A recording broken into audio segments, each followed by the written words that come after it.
Hey, what is up guys, GuitarRock here. Welcome back to another Brown Dust 2 video. So if you guys are not aware, we're gonna have the SENRAN KAGURA collaboration happening this week. So for those of you who are not aware, IKARUGA is going to be the new character. Now they've been announcing plenty of these posts on their official X page, right? We got 3 days, 2 days. Tomorrow is going to be 1 day left before the SENRAN KAGURA new link comes in, right? Shinobi Master. So let's talk about what's happening right now with Brown Dust 2. They also announced a collaboration with Gamer Subs. If you guys do drink those things, it's like an energy drink. I don't really drink those, right? But let's talk about what's happening in this collaboration. And we're going to focus specifically on the latest character, which is going to be IKARUGA, because they have since released the patch notes right here, right? So that's going to be what it is, right? With all of this stuff going on. So I figured maybe now's a good time to update some of my guides. So if you guys haven't already, make sure you guys stay tuned, subscribe to the channel. You know, as per usual, give this video a like if you guys enjoyed it so that the algorithm will recommend you my other Brown Dust 2 videos. So before we jump into whatever is happening in the patch notes, a very quick session on reminder of what's happening right here, right? If you guys haven't do this Fools minigame, I believe there will be like 1 day left or 2 days left, right? This particular thing right here. So make sure you guys are doing it. If you haven't been doing it, right? Field Quest, just want to remind you guys to basically go and do all of this. All you gotta do is once you have achieved the max score, you can just do quick complete to get the 5 dice. I've already obtained all the rewards I can get, basically right here in the exchange. These are the items that you can obtain, right? Quite a number of resources right here, including 1000 gems. That's like half a multi-pool. Make sure you guys don't miss out on that, right? So with that, let's see what's happening right now with the SENRAN KAGURA New Link collaboration, where we're gonna have the new character and what's happening in this particular game. Now, as you can see, we're gonna have a very unique season event battle as per usual, alongside with the field quest as well. This is going to be unique to that particular collaboration, right? Dance with Shurikens. I think it's going to be the same one as we have done previously, although I can't really remember in detail. But Fin Hunter, that's going to be a new one as well. True Orochi Light will be open, so that means you're gonna need a bunch of dark type characters. So make sure you guys are getting that ready. So let's talk about what is happening alongside with that. If you guys are not aware, the season event bonus costumes, that's going to be for the bonuses that you can buy from the shop, right? That currency thing. They are going to add quality of life, low quality sound mode for anyone that's maybe playing on mobile and you think the game is getting bigger and bigger. You might want to consider using this for lower end devices, right? Especially for phones that, you know, you can't afford the game to be, you know, 10 GB or however big this game is, right? On mobile, I'm not playing on mobile. I'm mostly a PC player, but that's going to be what it is. So let's first talk about her. Noble Flame IKARUGA. How strong is she? Now, for those of you who are not aware, she's going to be a physical fire type character as they've announced previously, right? Now, this is going to be her Tal range. So very interesting range right there. So she's going to be having that T shape, or like whatever shape you want to call this, I guess inverted of tier, and also Luvencia's one, right? So the Tal range is going to be of the opposition right here. And as you can see, I am a big fan of this particular one. Oh, I guess Sylvia has that particular range for the Bikini Sylvia costume, I believe, right?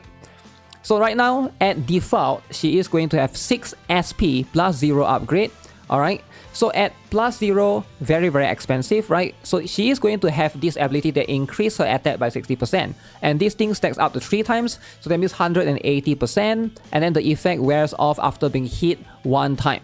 So that's going to be a little bit unfortunate. So you gotta be careful and reposition her to make sure that you're preventing that from happening. But I do like this particular I would say bonuses, right, that she has. In my opinion, it's a very good one. Reposition is going to be way better or way easier to do compared to you having a big debuff like Michaela, right? Attack the enemy 6 times, dealing physical damage equal to 40% of your attack per hit. So that means 6 times 40, that's like going to be like 240%, right? So that's going to be quite good. Now the truth is, it goes up at plus 1, she's going to be a 5 SP. Now here's where it gets tricky though, right? I think she's a very good character. IKARUGA, probably she's going to be a very interesting character, but whether or not you want to pull for her, now there are going to be some of you guys who are jumping to the game and you're trying to collect the characters, and if that's the case, maybe just getting 1 copy is enough. Now, I don't really recommend, so in other characters, right, for a lot of other characters in the game, I usually recommend, oh, go to plus 1, that's a good stopping point. But for collab characters, I'm not sure if that's going to be the applicable advice, because if you don't go to plus 5, you might not ever +5 her. And if that's the case, you stop at +1 and that's going to be your stopping point for her, then like when is the next time you're going to be able to +5 her? And if she's going to be +1 forever, you might as well just use other DPS characters like Leatrice, which competes with her in the fire physical DPS space, right? So that's going to be something that you as a viewer have to consider yourself, right? Do you really want to +1 her and then like hope for maybe there's a collab rerun if you can't even afford to +5 her? Is that even a good idea? Because at that point, that might not be that good of a return for you. You might as well, if you're trying to collect her, just get her at +0. And if you're trying to basically max her out and you want to use her as one of your roster in your entire lineup, then you either go there or go +5, right? I don't really recommend going halfway through because we don't know if this will ever rerun or not. So again, think carefully if you guys ever want to pull for any of these collab characters. That's going to be something that, you know, I think a lot of players have to make that decision, right? So for me personally, even if the +1 is good, it's a little bit of SP reduction, I would advise you either go +5 or you just get one copy for collection. Like, there's just no need for you to stop at this. Even though this is a good stopping point, the advice generally only works for standard banner characters because you can +5 them in the future. Now, a lot of players are very confused regarding this particular system as well. Brown Dust 2 has this item that you can basically obtain in the shop.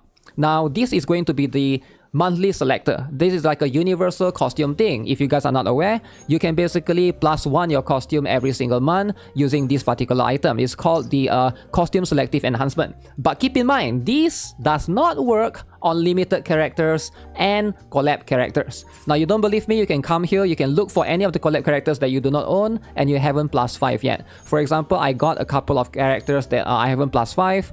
As you can see, they are not going to appear here on the list, right? So even limited characters like Swimsuit Sherazad, Swimsuit Justia, those are going to be the ones that they will never appear here. So be very, very careful with that. Pay very close attention to that. I think some people might not be aware of that, or maybe are like, you know, spreading the wrong information regarding that. They might not be aware of it, right?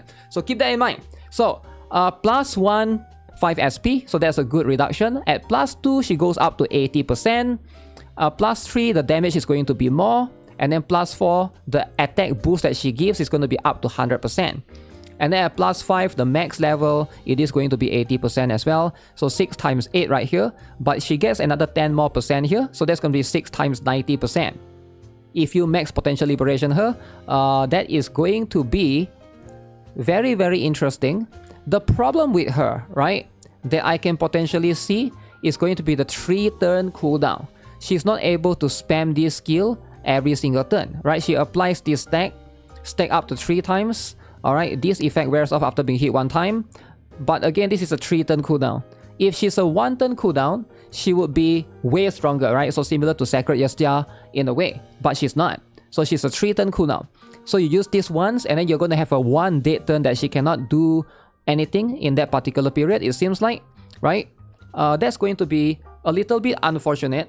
But in terms of multiplier, right? So let's look at how strong she is. Now, in terms of the closest comparison that I can draw right now is going to be for this character called Luvencia. They are very similar in terms of like the range, except for like it's quite opposite. But also in terms of the SP, alright, it is going to be 4 SP. Same goes for IKARUGA as well. She's going to be reduced to 4 SP if you get this particular potential liberation, right? For those of you who are not aware, that's going to be via this particular thing right here. There's 3 main nodes that you can reduce the SP. Alright, but with Luvencia right here, this particular costume, keep in mind it's going to be 8 times, right? 80% times 8.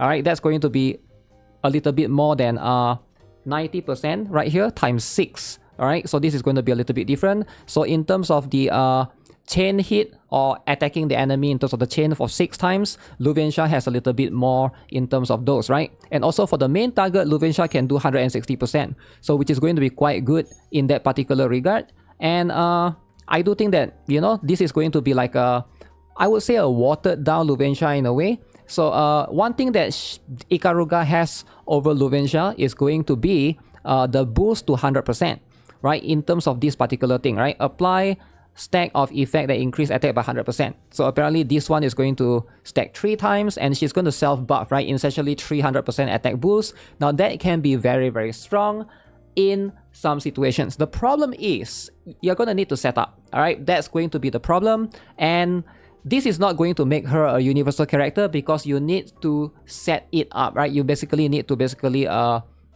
avoid the enemy from hitting you. And in most cases, for me, generally, if I want to recommend any new players that's playing the game, I would say go for something like Sacred Justia, for example, which is a very strong AoE character that doesn't require setup. Just go in, bam, right? So for this particular character, IKARUGA, she might need a little bit of setting up to make her work optimally, so keep that in mind. Her range is going to be very, very good. However, one more downside is she will not be able to do anything for one more turn, so that's going to be one thing to consider.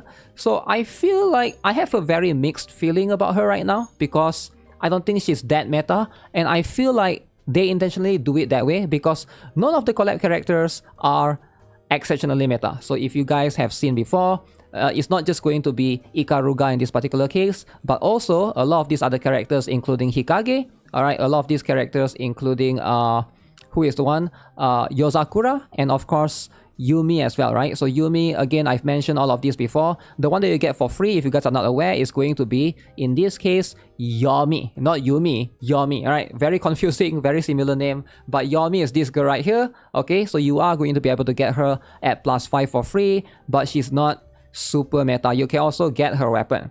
Alright, speaking of weapon, just let me warn you guys a little bit for anyone who is looking to pull for any of this SENRAN KAGURA character. Alright, so ideally, pulling for weapon is going to be something that I try to avoid for standard banner characters or standard characters because you can get them eventually from getting... If you play the game long enough, if you guys are an active Brown Dust 2 player, you guys probably have gotten weapon for some of the characters before, right? You guys just... Because this game has daily free pulls, right? You just do daily free pulls, boom, you might have gotten the weapon before. Look at that! I was just like, okay, what is this, right? You're just sometimes just greeted with random UR along the way. I don't know which one is this. Celia? Okay, this one, oh, Sylvia. Okay, that's going to be Sylvia's exclusive weapon, which I believe I have obtained before.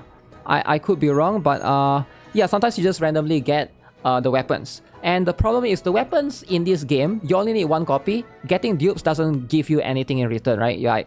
You can probably upgrade multiple weapons, but it's like a waste compared to characters where you need dupes. Weapons doesn't need dupe. So my advice is if you're pulling for weapon for the collab characters, yes, it's worth it, but the best thing to do to maximize your pulls is to pull on the last day. Alright, before the collab is going to go away, you want to pull on the last day, so therefore you maximize your pulls, right? So if you guys pull on the first day, keep in mind that throughout in the I think 2 or 3 weeks when the collab is going, you might spook one, and you will be like, oh shoot, I wasted that one. How am I so lucky today? What is happening? I am so lucky with this daily free pulls today. Maybe they know I'm recording a video. Is this Helena's one? This looks like... Oh, that's Helena's one, which I've already gotten plenty of. The one that I really want is Mamone's one. Can I get it? Of course. Of course, the one that I want, I can't get, right? Which is going to be Mamone's one. I might consider getting it before it goes away, though. So, that's going to be what it is, right? So, make sure you guys are aware of that. If you are pulling for weapon in the collab characters, you ideally... You know, if you miss out on the weapon, you're not going to be able to get them anymore after the collab ends. So, that's one thing.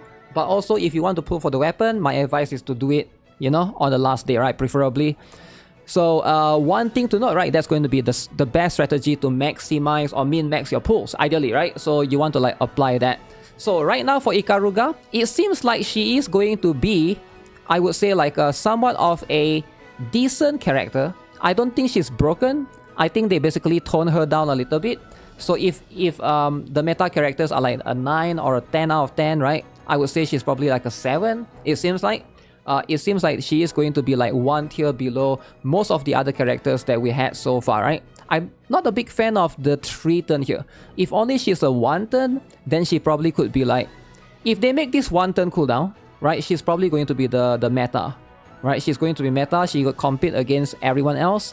But because this is going to be a 3 turn, I feel like it's a miss, right? Unless in the future they decide to rerun the collaboration and then she's gonna get one more costume. I don't see that happening personally, but hey, let me know what you guys think, right? Because is this going to affect the things that she, you know, perhaps reduce her viability as a whole. Maybe it's not that big of a deal. Maybe there's going to be a boss that she can benefit from. But currently, we already have plenty of characters that can do what she does and better at that role as well.